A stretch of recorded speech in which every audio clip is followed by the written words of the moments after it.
Let's go through some more facts. If we don't pass the Tax Cuts and Jobs Act because they're successful in stopping it, there'll be a 22% on average tax increase for all Americans. Is that true or false?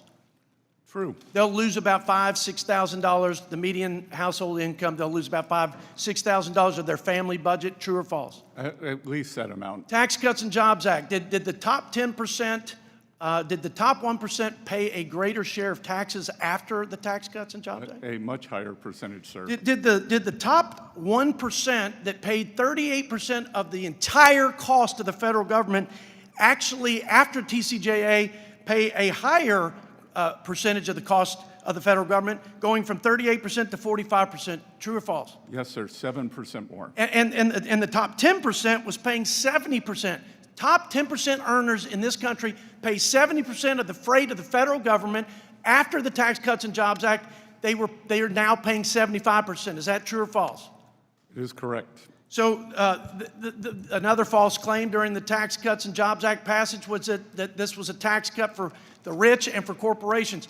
Is it true or false that the Washington Post gave the Democrats 4 Pinocchios, saying $3 out of $4 in the tax cuts benefited individuals, not corporations?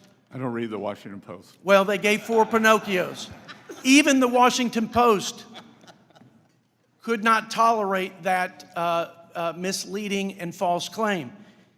The bottom 10% wages grew twice as fast as the top 10. True or false after the Tax Cuts and Jobs Act?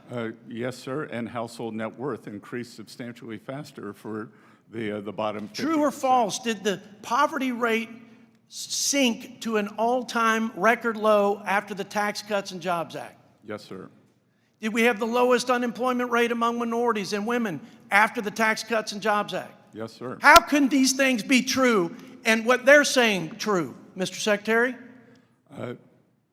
I will leave that to the American people. To the American because people. Because this is empirical data. Who had a referendum on November 5th. They sure did.